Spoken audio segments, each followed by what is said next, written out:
you from Star Studios in the basement of Jupiter House Coffee in Denton, Texas. This is Coffee with a Sign Painter, a weekly podcast hosted by sign painter Sean Starr that consists of interviews with other sign painters and some of the customers and characters Sean comes across while running his studio.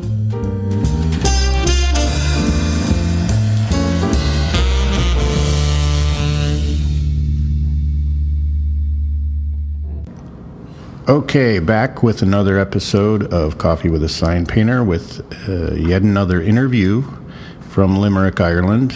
Today it's my wife Kayleigh and I are interviewing Ashley Willerton, who is a English signwriter who came out to join us and work on the project and be a part of the exhibition out there.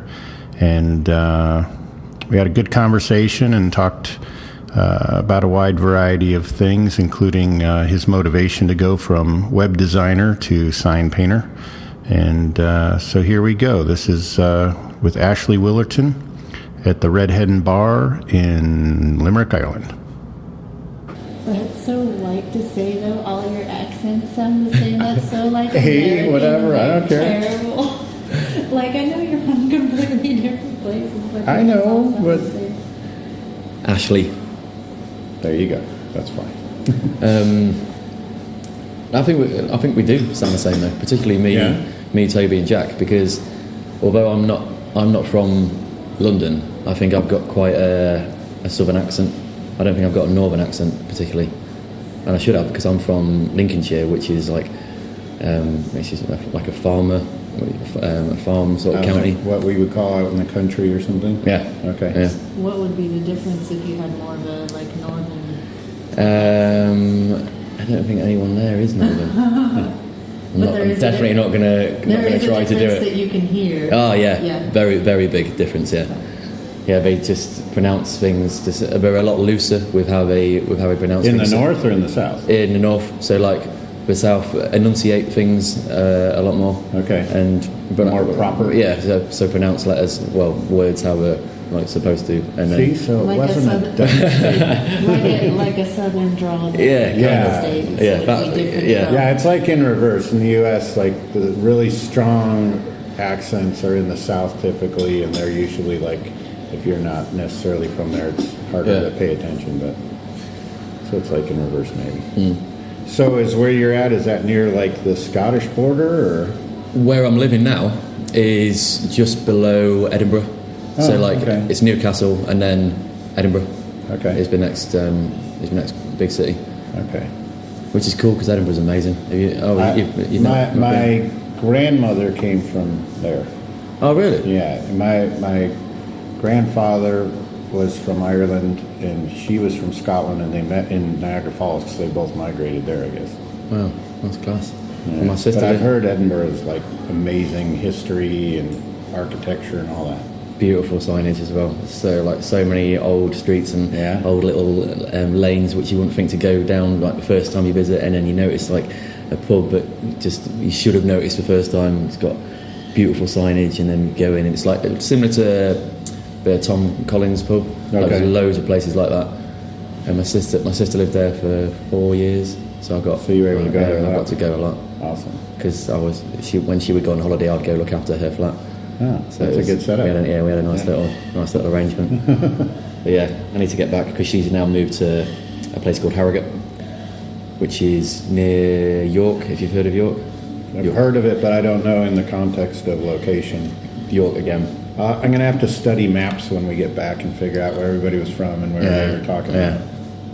Yeah, it's interesting because we are especially me, Jack, and Toby. We are all so far apart.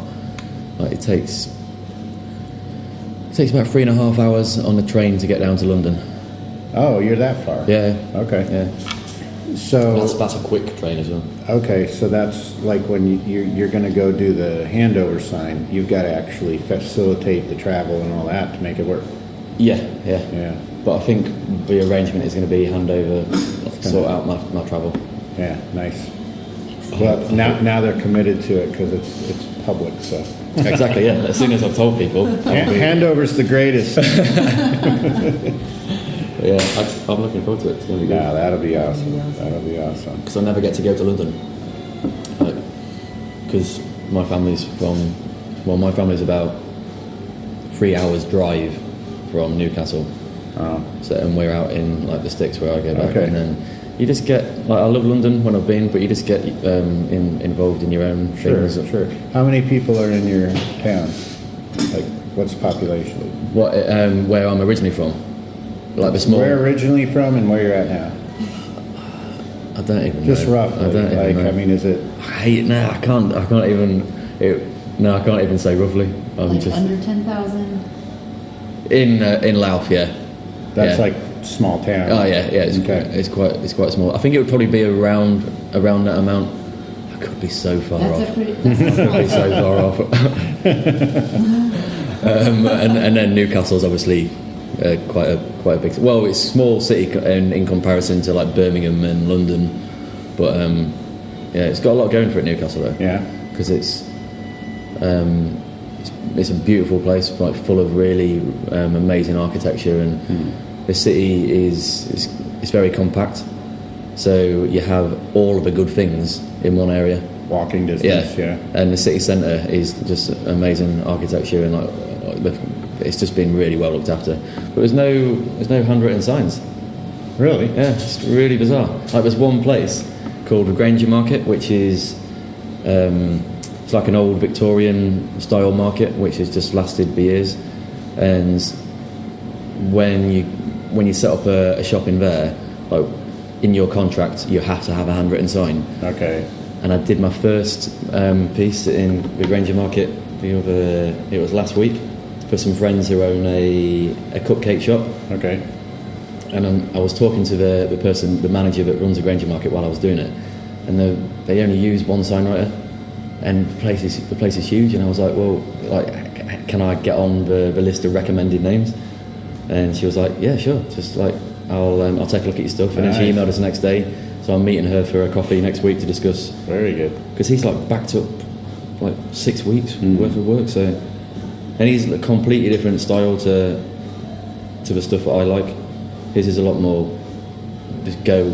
He'll have like a certain typeface in his mind that he's Like going to use. freehand Just almost, get it. yeah. I mean, it's nice still, but I think for the period of the Granger Market, it would be nice to sort of reintroduce like the turn Classic of the century styles, sort of. yeah. Because Okay. you don't see it anywhere. So I started off doing that with that one. Oh yeah, that's awesome. Cheers. Yeah, that's really great. But they would, because it was my friend's shop, they just said, look, we know what kind of stuff you do, as long as you use our colours, and we want some gold leaf in there somewhere, because they're girls and they were obsessed with having gold on their shop and telling people, it's real gold. But there's one piece of amazing gilding in there, and it's enormous. We're talking like the height of that glass and double that size. Is it on glass? Yeah, it's all on glass, all done in like pieces like that, and then put together. Do you have a picture of it? I did have a bit. Actually, no, I put one on Instagram. So, obviously, people listening won't be able to see what you're showing us, but what's your Instagram your Handle. There you go. It's Ash_Willerton, which is WILLERTON. There you go. Go check out. It's quite far back. But yeah, it was for Marks and Spencer's. Have you heard of Marks and Spencer's? No. It's a big chain of like clothes stores, and they have a food centre there, and this is like a high street store, but this was the original Marks and Spencer's. So like, oh wow, with all that blue shading. I know, it's beautiful. That's amazing. But there's parts of it that have obviously been ruined, and they've replaced them, but they've used the complete wrong colours. So they've still done a really good job, but it just looks. It's not quite right. You can see it's all been stitched together, but that was done by a Signwriter in Middlesbrough. which is Middlesbrough is a city just outside of Newcastle. Okay. So like it's good because it's all local. Have you been able to like venture around and get to know some of the like old time guys in the area, or have you not done that? Not yet, because I've only started doing it full time since December last year. Okay. I've not really. I think I've just been so busy, like just trying to work out what I need to do to keep a roof over my head. Style is and all that stuff. And I know there are a couple of old boys still kicking about. We have a couple of bigger signage companies that more like promote themselves more so in the vinyl sector. Right, like commercial shops. Yeah. And then they'll be a little bit on their website saying we also do traditional sign writing if requested. Right. So no one's pushing it, sort of thing. Mm-hmm. But I was walking through town the other day, and I saw this van. Like, straight away, you could see like everything had been sign written on the van. I was like just straight over to it, and it said "Sign of Betine." Okay. And Betine is the river that runs. And I thought, that's such a good name. I wish I'd thought of that name. And then I went on, typed Sign of Betine in Google, and there's nothing. So it's like some phantom sign writer that just pops up every now and again. But no, I can't find any information about him. Which is, you could do Sign of Betine 2 or something. Yeah. Or Sign of Betine Revisited. Yeah, Revisited. Yeah. Sign of My Time. And then just keep asking him if he'll sell you the van. Then you just have the 2. You know. Exactly. Well, he's not got a website, so like technically he doesn't even exist. That's true. So that's true. Yes. I could he's say a non-entity. Yeah, I could say he stole it off me. But no, he must be doing okay because. So what got you intrigued enough to want to go into sign painting? I think it would have been a sign painter's movie. Yeah, that's what got it kicked off. It must have been because I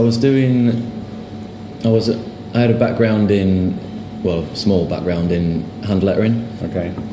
Because I was a web designer, and then being a web designer, going on blogs every day, looking at inspiration sites, and just trying to get as much inspiration as possible.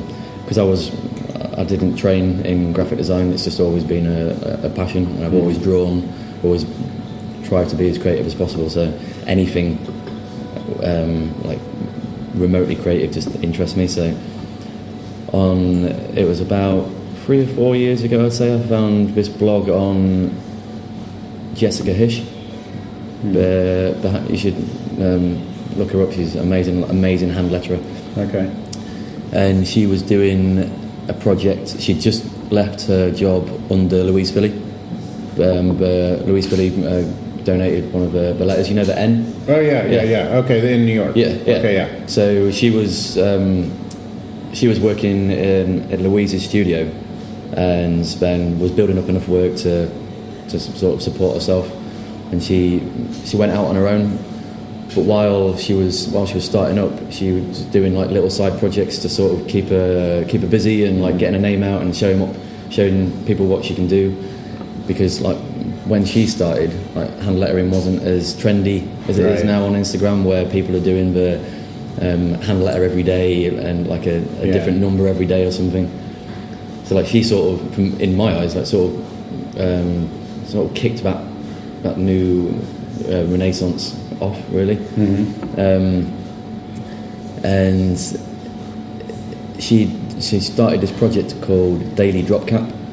So she would design and illustrate and hand letter a different letter every day, and then eventually she had created an alphabet. And it was seeing one of those letters. She has got a very particular style. Like she's very like full of swashes and really intricate thin lines that connect the letters and everything. And I was like, how has she done that? I couldn't work out how she'd done it, because I'd never used Illustrator before. Being a web designer, I was like fully Photoshop based, and I didn't even realise that people were drawing letters themselves. I just didn't think that was a thing. I thought that was an option. No, I knew that I suppose you have to do that in order to create a font, but my brain just didn't like associate a font with a person actually having to draw that out to start with. So when I saw her doing that, I looked a little bit further into it and came across a guy called Seb Lester. I don't know if you've heard of him. Again, amazing. Heard that name. Like, huge guy on Instagram now. He designed a logo for NASA as well just recently, and he was a typographer, and then went out on his own and does loads of calligraphy now, and that is his thing. And he's produced loads of limited edition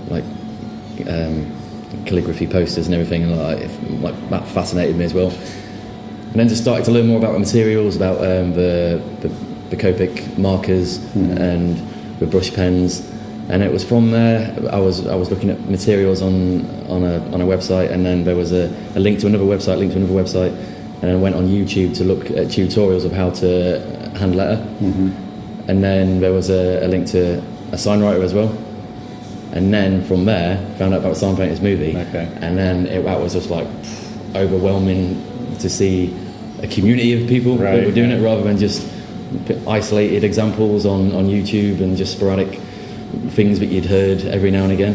So then I just saw that and was like, Jesus, people are actually making a living out of it and really enjoying it, and I wasn't enjoying my job.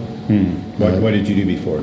Well, I was web designer. Okay. So I enjoyed the creativity side of it, but I just wasn't getting that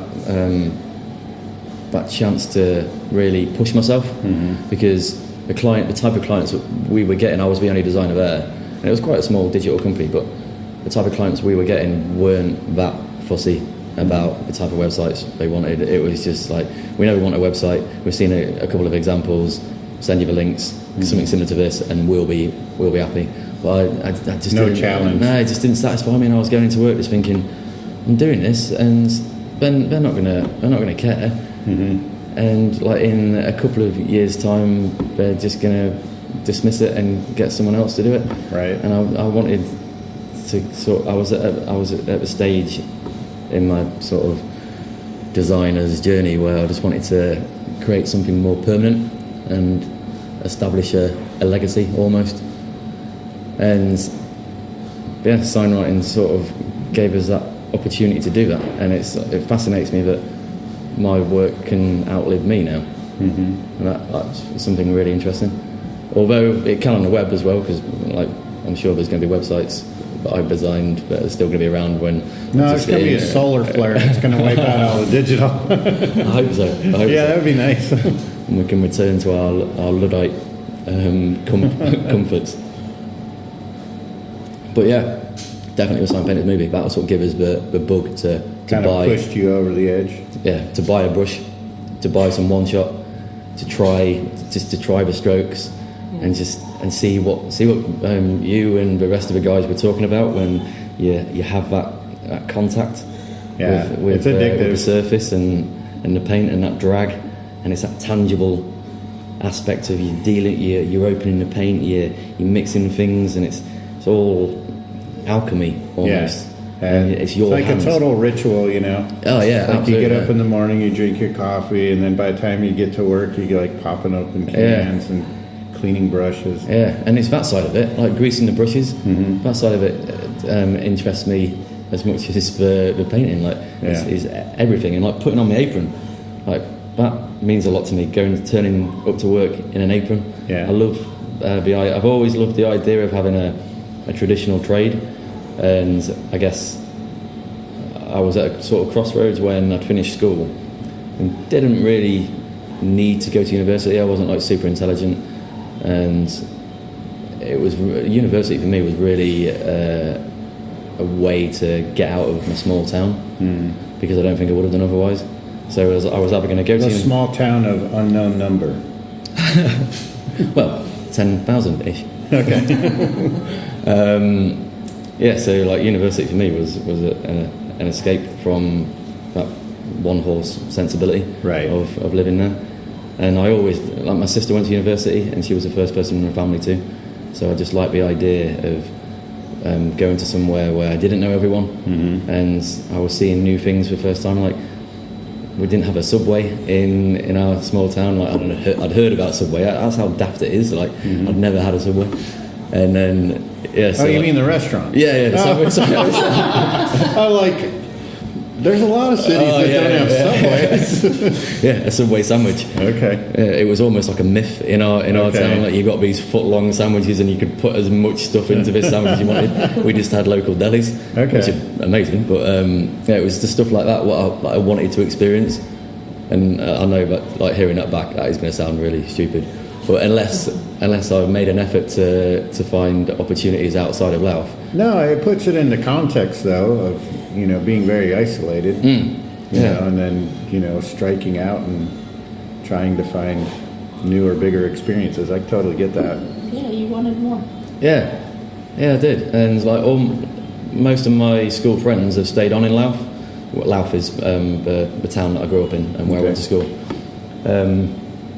And most of them are plumbers and electricians, roofers, builders, bricklayers, and they're all stuck together and like a tight knit group now. And when I go home, I don't see them. Yeah. Now I've sort of fallen out of that group almost. Kayleigh grew up in a small town sounds like about the same size.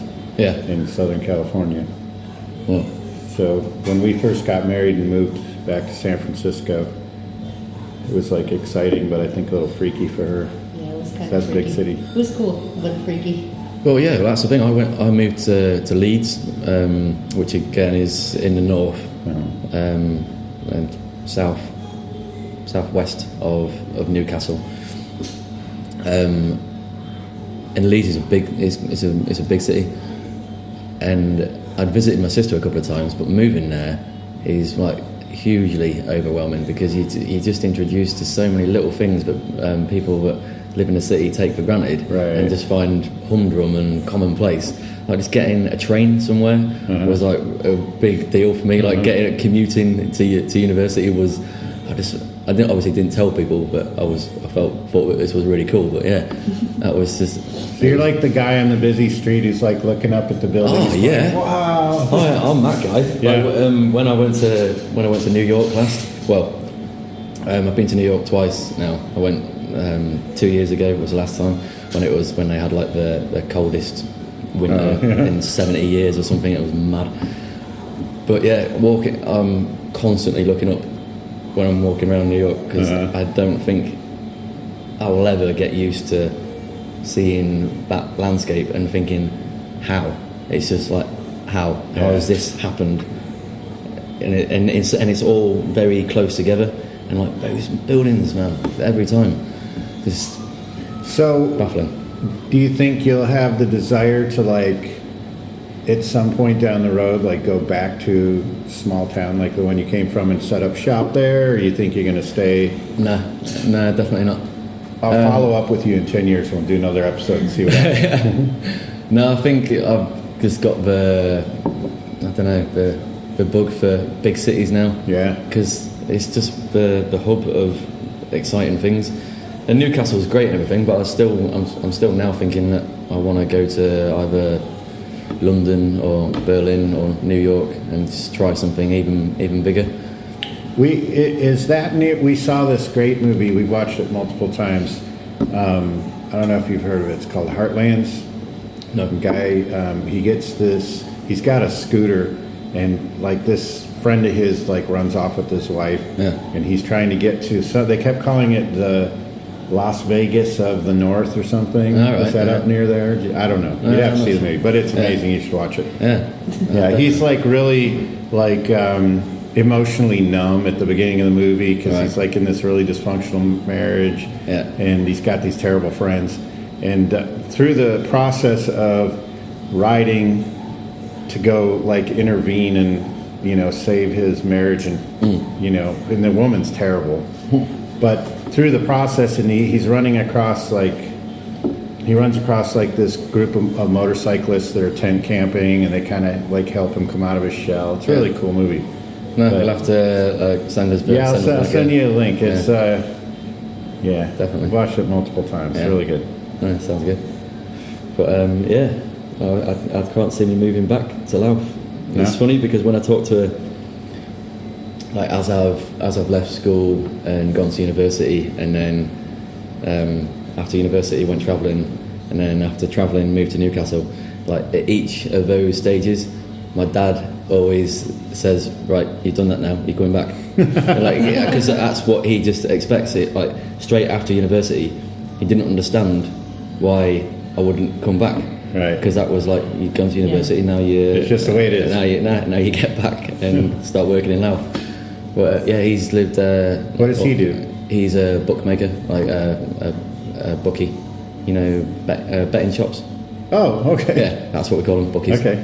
Yeah, I thought you were literally talking about... but yeah, well, yeah, traditionally they're called bookmakers. Bookies, yeah, okay. So he's a bookie.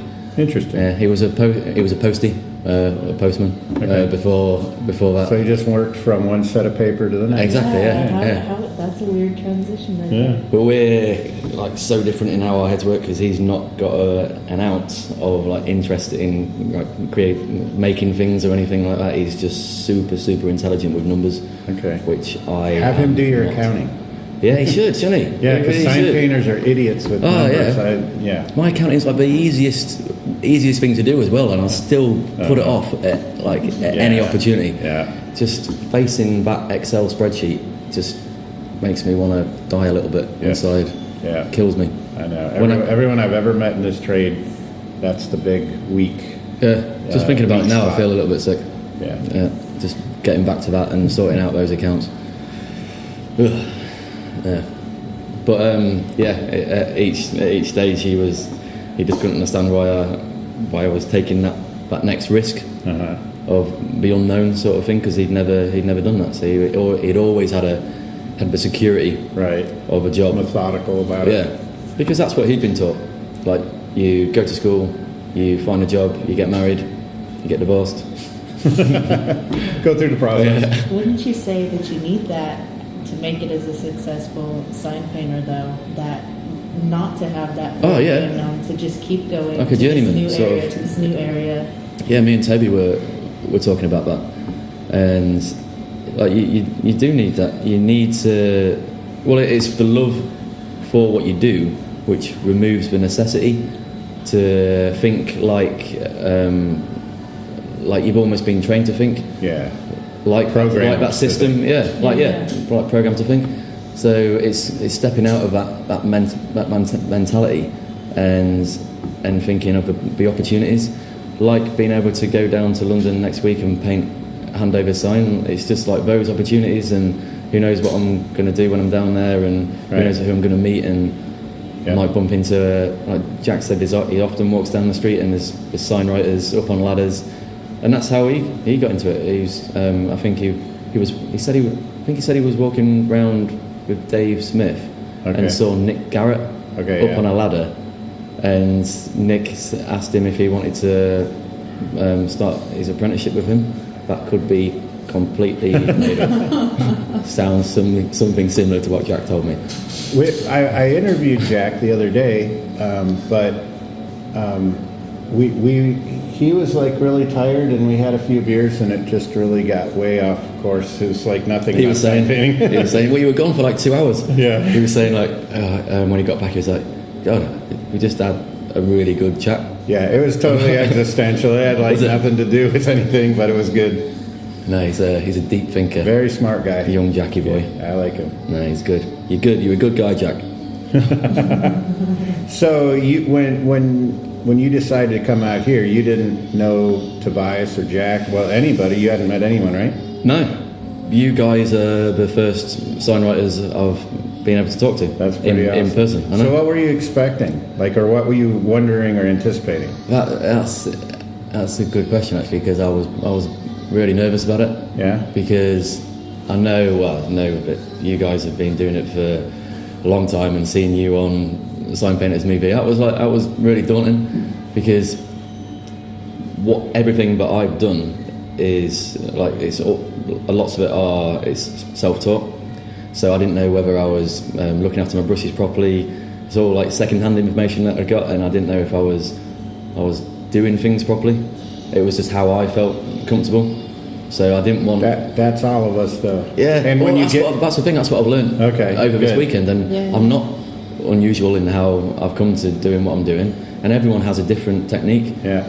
But some people have like really good tips to give, and like it's when I was painting the window on the first day, I was dreading like painting in front of Toby and Jack because they're turning over a lot more work than I am at the moment because London's just busier. So when Jack was saying he was doing like 3 jobs a week and just sign hopping basically, like no, so 3 jobs a day. Sorry. Okay. I was like, what?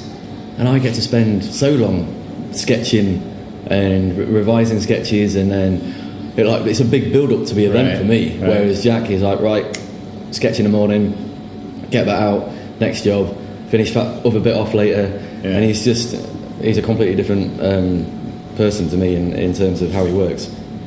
But yeah, when we was painting on the windows, just little tips he was giving me, and such little things that are going to speed up my process so much. Yeah, and that's when you go to like a letterhead meet, even if it's a small one, it's like that's the greatest part of it. It's not just the camaraderie and like people of like mind. It's you end up like leaving with like 800 things that you're like, I never thought of that. Yeah. You know, and that never ends. It's pretty amazing. And it really is having someone there watching you do what you do, and saying, look, if you did it like this, you could be a little bit quicker, and you could save loads of time. And watching him with his gold leaf as well, that trick, just ridiculous what he's constructed there about that system. And he what would take me a good 2 hours, he's getting on in 5 minutes. Right. So I'm definitely going to be practicing that technique if I'm going to be doing jobs down in London on a more regular basis, because that's one thing I do need to do, is improve my speed. But yeah, and I was talking to Simon about this morning. It's like, the longer you do it, and then you got bills because you're like, now you got a studio, you got to pay for that, you got to pay to keep your truck running, all this other stuff. It's like you learn not shortcuts, but you just learn ways to trim the time that don't affect the quality, but sometimes you just have to, because like the guy in the Sign Painters movie was saying last night about you have to know when to say that's it, it's done, because you could spend 2 months working on a sign outside, and you do need to remind yourself to death in the process. It is only a f***ing sign. Yeah. Sometimes you do just need to remind yourself that. And I think another thing that I've learned from Jack is I've been far too meticulous with how I'm constructing letters, and he is dead neat, but I've just been spending too long trying to be perfect. Yeah. And it's the imperfections that make the craft so beautiful as well, because you can see it's been done by a hand. So I'm going to take that away as well, and be a bit looser with things. Yeah, and that's the thing is, especially if you're doing it commercially and you're trying to actually operate a business and all of that, it's okay to be not perfect, because you for one, you got to get the project out, and for two, like the client and the public, they never see what we see, because we're staring at details the whole time. We know, okay, I know I wavered my hand there just slightly, and there's this little inconsistency, but no one else sees it. No, absolutely. And I remember seeing an Instagram post from Jack as well when he was gilding, and he said sometimes he likes to leave a tiny little gap between the gold, so you can see that it's been done by hand, because, like you say, the unknowing public just walk past, right, and appreciate the fact that it's a mirrored surface, but until you can see the imperfections, people would think it's being done by a machine. Because the public could walk by and think, oh, well, maybe that's just a decal, this gold mirrored decal, Exactly. So, I'm definitely going to try. For me, I don't have to give it that much thought. The errors are there built in. I don't have to, intentionally make it bad. Yeah. So what motivated you to want to come to this?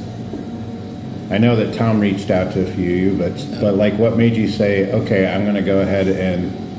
Well, it was precisely that, Tom reaching out, and knowing and following Tom on Instagram, and knowing like the caliber of work that he's been kicking out for years. Yeah, he's the real deal. Yeah, he really is. And it was a fact that someone with that much experience, because even people on Instagram that have been doing it for years, like as soon as I get a like, I know it's all really superficial, Instagram, and I sometimes get a little bit too involved in it, but even someone who's been doing it for years and just liking my stuff at this stage of pumps you up. Yeah, massively. And I just think, well, I can do it. I am sort of providing enough smoke and mirrors to make people believe that I'm doing an all right job. So fake it till you make it is a huge thing. Well, it really is. And then when Tom got in touch with us, I was just like, I didn't have the money to come over, so I thought, right, this is what my credit card's for. Put the flights on my credit card, and because he was so nice to say he would put us up, I just thought I owed him that as well. Like he reached out, and I thought, if he thinks enough of me to ask me to come over, like I'll be daft to say no, because there were so many people just saying when the money thing was making me question it. There were so many people just saying, look, you're gonna learn so much when you're out there. Yeah. And I didn't know if I would or not.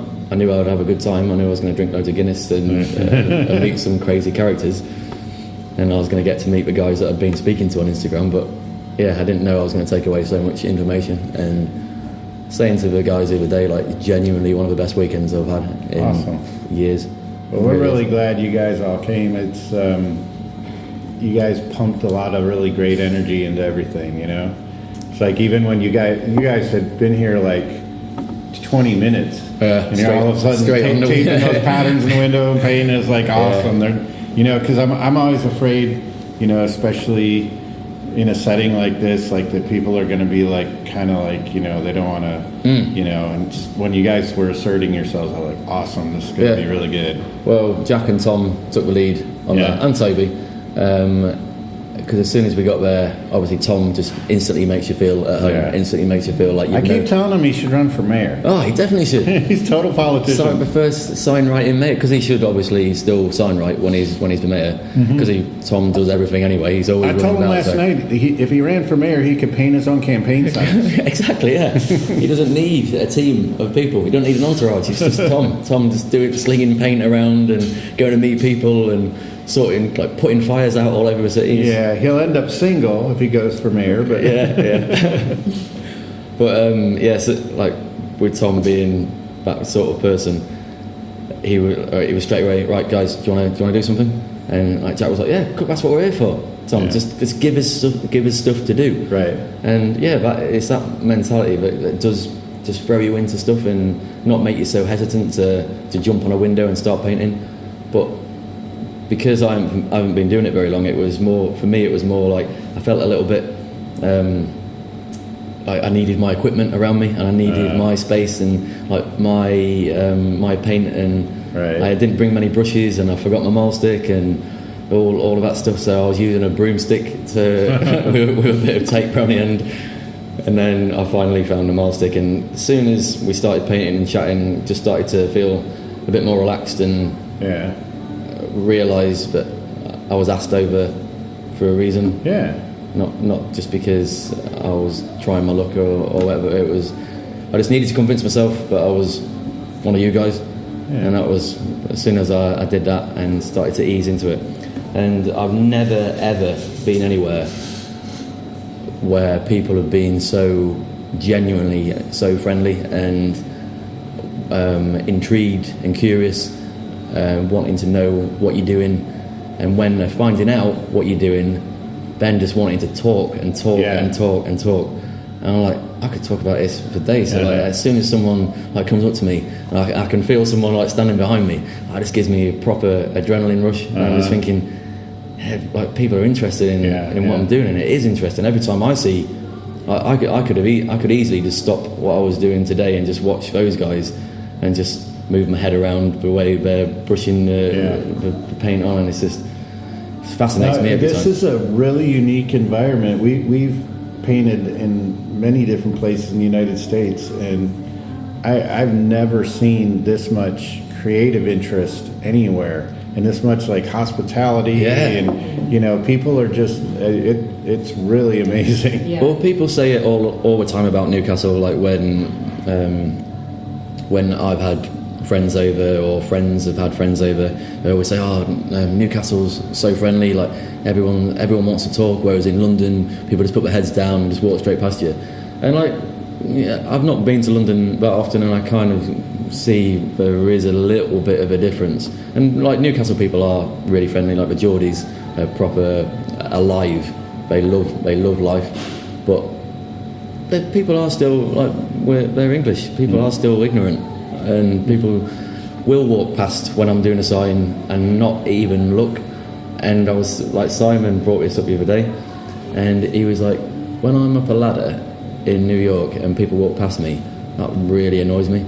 Without when they don't even acknowledge that he's doing something. Because how can you not? Because you don't see that every day. Right. You're so used to seeing the same things every day, and I can understand why you're willing to walk past a vinyl shop sign, because it isn't anything extraordinary. Yeah. But when you're seeing someone who's doing something with their hands, whatever it is, right. I just can't help but be intrigued by that, because that's amazing that people want to spend that time honing their craft, and just. But that's why you're doing this. Well, that's why I'm doing it. Yeah, I guess. It takes that mindset, and it's not obviously not a mindset that everyone has. Yeah. But things are shifting. I mean, Tom and I have talked about this because we've both been doing this about the same time, amount of years. Is when. How many years exactly? Let's see. I think I'm around 27 years. Really? Yeah, because I started as a teenager with my dad. Yeah. I've read that in the book. Yeah. So I think Tom's about the same amount of time, because he went to trade school. Yeah. We're about the same age, so just around the same time roughly. But when we got into it, and the whole thing, like in the movie, the vinyl was taking over. So I had started with just paint, because we were way too poor to even consider buying computer systems and all that, and we were working on my dad's car and all this crazy stuff. Yeah. And then computers just kept encroaching more and more and more. But at that time, sign people were just you're at the bottom of the barrel. Yeah. There was no respect.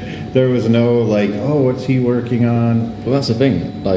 Back when you started, it's completely different to what I'm doing now, because they're enamored with it now. Yeah. So when you were doing it, it was almost normal. It was a trade, which. It was not only just a job; it was kind of a bad job, because you didn't get paid well, you weren't respected. Yeah. So it's really freakish now. To see, when they started talking about that they were filming this movie, because I got a call from a buddy of mine. He's like, "Hey, they're doing this movie on sign painters." I'm like, "For who? Who's gonna watch it? 8 other sign painters?" It just totally doesn't make sense to any of us that have been doing it a long time. Why would anyone care? Yeah, that must have been really weird. Yeah, because I know, I know people who aren't signwriters who are so interested in that film. Yes, and that just boggles my mind. I mean, believe me, I'm happy. Yeah. But at the same time, it's this is just weird. It doesn't make any sense. Why do you care? Yeah. No one's ever cared before, But they've turned, you guys and us, new guys, into kind of bloody rock stars almost from that. And film. That's even weirder. Yeah. Yeah, it doesn't make any sense. It really doesn't. They've just transformed the image of. I make the joke all the time. It's you don't see plumbers getting together and talking about how they fit pipes together and hey, that's so and so plumber. Look at him, he's really good, Yeah. And what type of grease are you using for that? And it's just bizarre. Yeah. But it's very nice. I'm not gonna. I mean, look, we're here, invited to do this project for the city in Ireland. I mean, that's pretty crazy. So I mean, it's a wonderful thing, but it's very surreal and doesn't make sense. Every day I've been pinching myself, and this weekend has just been a massive reminder of how fortunate I am, but I'm able to do this, even though my accounts are in a pretty shambolic state at the moment, and I need to sort that out when I get home. I need to start earning some money, but that doesn't bother me as much anymore. I knew when I was in my old job that I was getting a certain amount of money every month, and it was the money that was the emphasis of my job, not the job. Right. And that money was for either it was for buying a MacBook or saving up to go on holiday, and I was so precious about those things.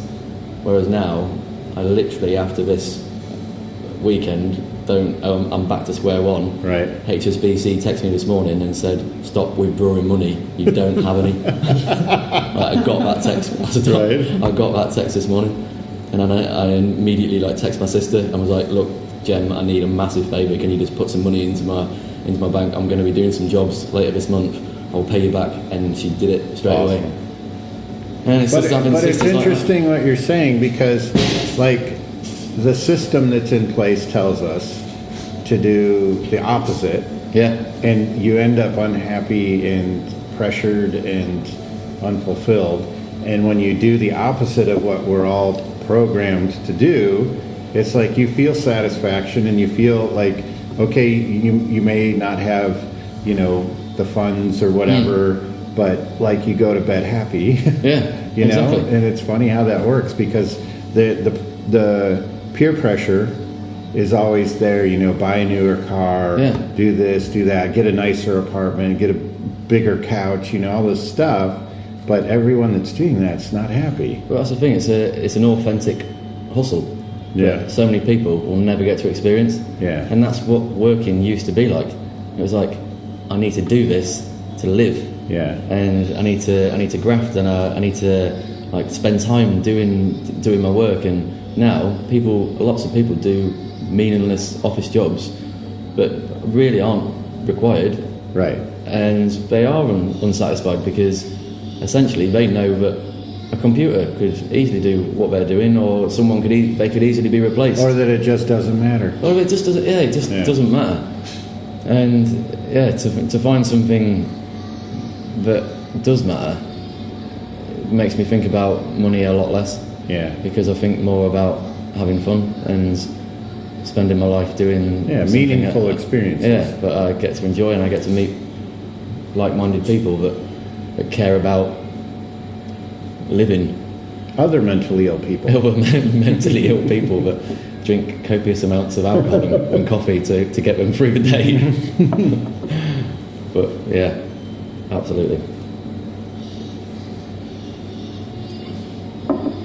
So what do you aspire to do? Is there things in sign painting that you're I really would like to get good at that? Some people are enamored with the gold leaf on glass, the really ornate stuff, that's what they're working towards. I've gone through a couple of different phases, really. When I first found out about Dave Smith, I instantly wanted to master the art of his meticulous sketching ability, and that really intrigued me. So I spent loads of time with my lettering and with the flourishes and the filigree and the ornamental details. I'm really pleased I did that, because now I can integrate that into the things that I'm doing. But that isn't necessarily, I don't want to necessarily just go be a carbon copy of someone that's done something brilliant before. I want to be able to do lots of different things, and I want to be able to hand letter a logo one day, even if that's requiring me to step out of signwriting for a couple of days or whatever, where I'm designing a logo for someone or a t-shirt design, and then I'm getting a call to go paint someone's sign, and then I'm getting a call to do some gilding. I just the things that I'm most passionate about are the hand lettering, the gilding, and the traditional signwriting. Anything that falls into those categories, I know that's expansive to think about, really, but that's what interests me, and I'm constantly going to be finding stuff that I want to try. Not even necessarily in signwriting. As long as I'm making something, I don't know what I'm going to be doing in 20 years' time. It might not even be this. I might fall in love with carpentry and decide that that's something that I want to explore, or as long as I'm keeping the integrity of that tradesman's mentality of just wanting to earn producing money something from, tangible. From something that's made with my hands and no one else has been involved. But yeah, I think that's what I think that's such a interesting pushing back against digital, computerized stuff. It's like the more computerization that we see, the more I'm seeing, younger people who are like, I don't want to go that route. I want to do something tangible, and that's pretty intriguing to me that that's universal, like all over the world. That's people are pushing back and saying that doesn't really mean anything. I think it's also because we've been given an easy ride recently in terms of being able to instantly download Photoshop and there's people challenge left. And you can call yourself a graphic designer overnight. And then there's almost, I think people suffer from not thinking beyond the tutorials that they've seen on YouTube, for example. So once we've done a class, that's what they'll stick to, that's the style they'll stick to. Whereas for me, like Signwriting is, I'm never going to get to a point where I'm like, right, I am now the Signwriter that I want to be. Well, and what's awesome is you talk to, like that older gentleman that came in the other day. He's 84, I think? I didn't meet that guy. Okay, I got a good interview with him, yeah. Oh, cool.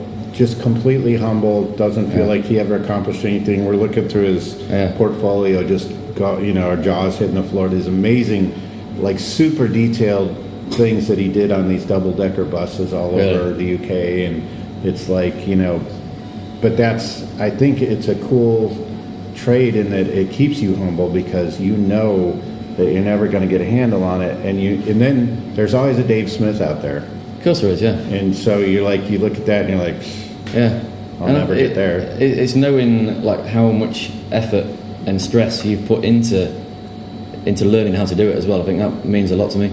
Like knowing that where I am now is so far away from where I was a year ago.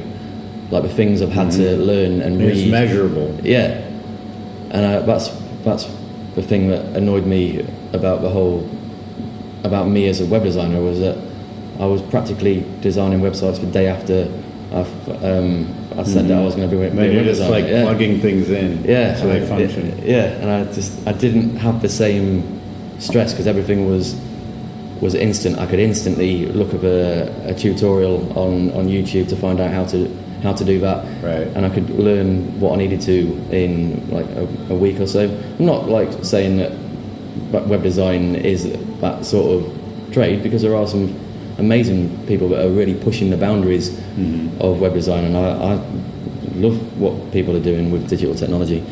But for me, I just need. You're afraid of that gang of web designers tracking you down in a dark corner. Yeah, don't do that. I'll make you a sign to apologise. But yeah, it means a lot to me that I've been through like those struggles, and I've got some very dubious work out there now. But when I was first starting up, when I did my first guild, in fact, I was obviously texting Jack and Toby and trying to find out like the right alchemy to produce the size in particular. So I thought I'd everything else nailed, which obviously I didn't. But it was the size that was bugging me particularly that week. And Jack was sending me he was saying, right, you need to use this amount of gelatin. And for some reason, I put in a whole sheet of of gelatin. And what did that do? It's still mirrored, like in places. Was it murder to clean off the excess gold? Oh yeah, especially when I was just using cotton wool and water. I didn't have any soap at all. I was literally cleaning this sign. I'll show you a picture of the sign. It has come out okay. Like my painting sort of makes up for the murky guild, but that was just, it was awful. And I felt dreadful walking away from that after when Jack said, "What? But why did you use that much?" I was like, "So much I thought you said." Yeah. With that much gelatin, was the gild dull, or was it still glossy? Like mirror? Oh no, it's nothing like we've been doing today. Okay. It's vaguely mirrored in places, and then in other places it's like really, really cloudy. But now I think because it was for an old-fashioned tea house. Oh, there you go. It sort of fits. It sort of fits a purpose. And it was using lemon gold at that time. But yeah, I didn't know exactly what I was doing. But it's looks fine in the picture. but it's just not mirrored, obviously. And then not only did it take a long time to get the excess gold off, but all the size drips were like really noticeable. And I was like, I've not seen this anywhere before. And I spent easily a couple of hours like cleaning off the excess gold, because I also on that job I didn't put any hardener in my one shot. Okay. So I was one shot, paint was wet straight onto glass. Yeah. And I was so nervous about chipping the one shot because it chips so easily when you've not got any hardener in it. Yeah. But fortunately, I don't use one shot on glass anymore. Okay. Did Jack tell you what we use with the screening? That's what we use too. Oh, but NASDAQ stuff. Yeah, It's amazing for the outlining and the backup. Yeah. And it dries so fast. Yeah, with a little bit of hardener as well. Yep. Like, that's just another thing that I learned that just instantly changed my perception of going to a job, and I wasn't as nervous about that side of it because I knew that's going to hold. I can then be a little bit more quick when I'm. I was told and I don't know if this is accurate, but I was told that how that came about is, like, for the guys that did a lot of gold on like banks, they'd have like the bank logo, and they would set up a jig where they would clamp a silk screen to the window frame. Yeah. And then they would just pull for all the outlines, and they'd use the NASDAR ink. Right, okay. Yeah. And then, they'd pull that off, and within like 45 minutes, it'd be dry enough they could do the gild, back it up with the NASDAR again, they're done. But then they could use that same silk screen, like at every bank, because they're all the same logo, they could use that over and over and over and over again. Yeah. And it was really quick. Do you use screens at all? Have you ever? No. It's just a whole. It's like you'd have to have a whole second shop almost set up just to do that and shoot the screens. The one shop, several shops I worked at up in Seattle had whole screen departments, and we did a lot of screening. Yeah. But you can get some interesting results because obviously you can be a lot more intricate in the designs to start with. But yeah, I think it does take something away from it as well. Yeah, because it's very crisp, we do.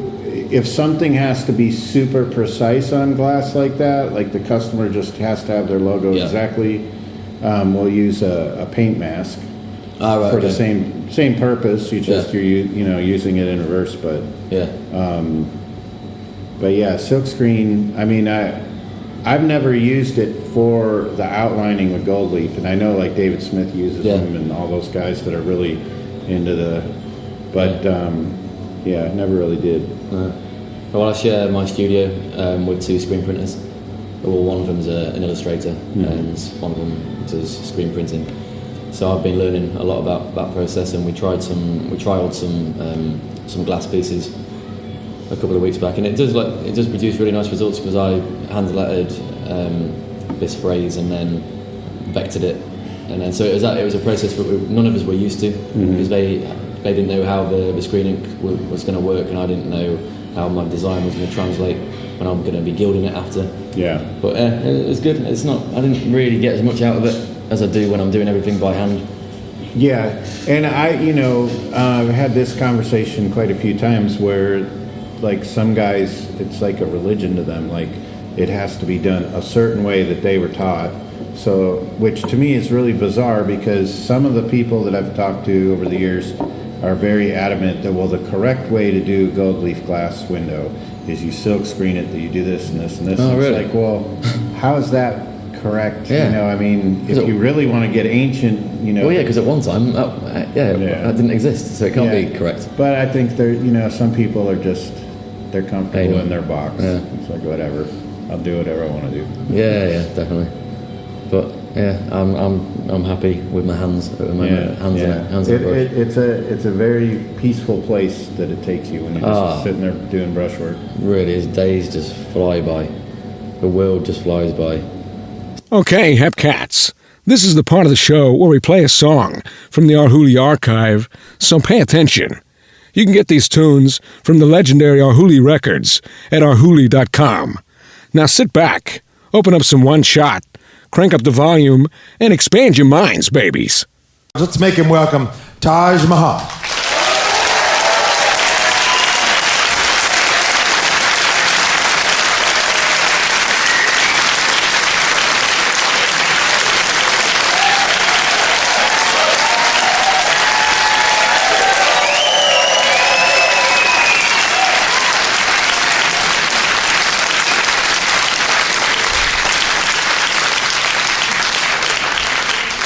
Blues called Blues with a Feeling.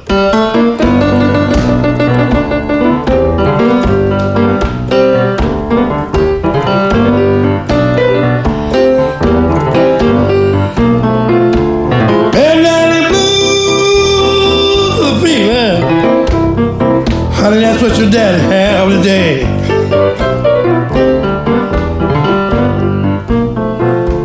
My daddy blues with a feeling. What your daddy have today.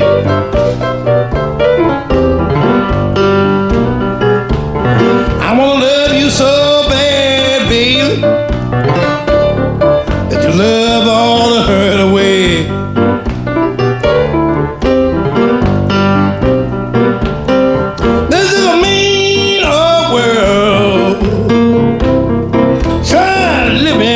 Yourself.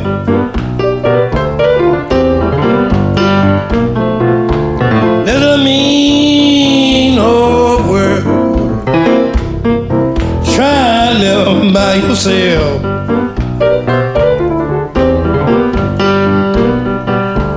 When the one you've been loving gone off with somebody else.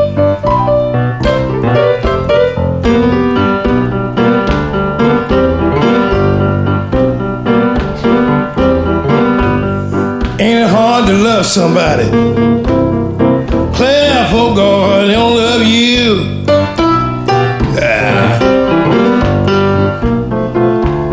Ain't it hard to love somebody, clap for God, they don't love you.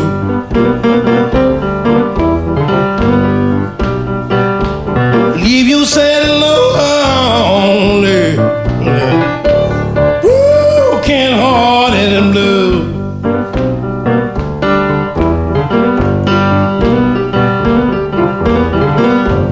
You cause it rumbling, and I cause it falling down.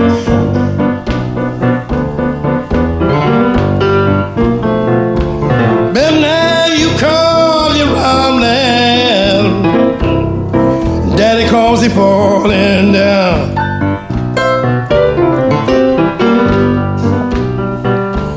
One night you heard, pretty baby, 'cause it was deep down in the ground. Sometimes I wonder why, baby, do your love be so cold?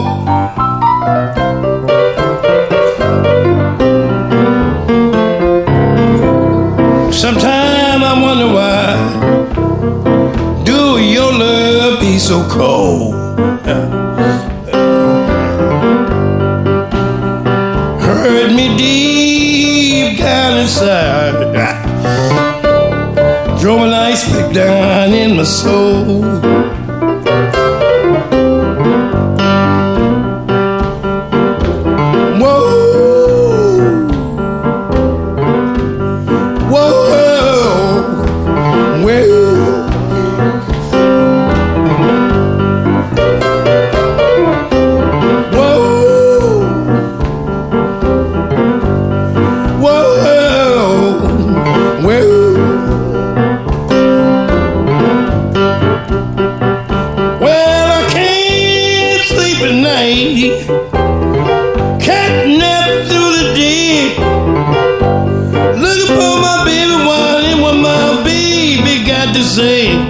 This is a mean old world. Honey, try living by yourself.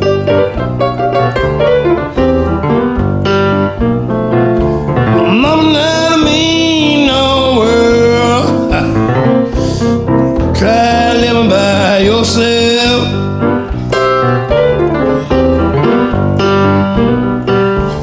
When the one you've been loving gone off with somebody else.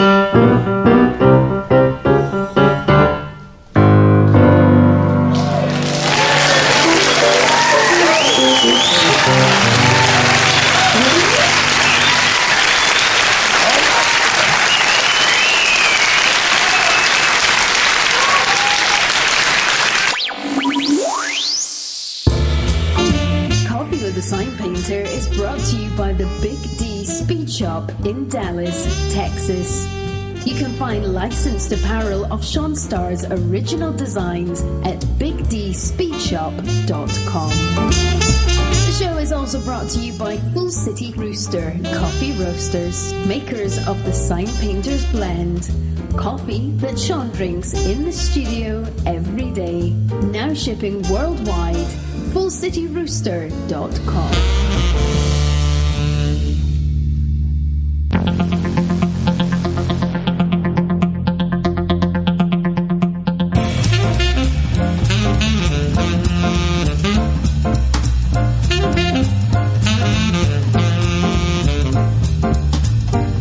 Thanks for listening to Coffee with a Sign Painter, hosted by Sean Starr.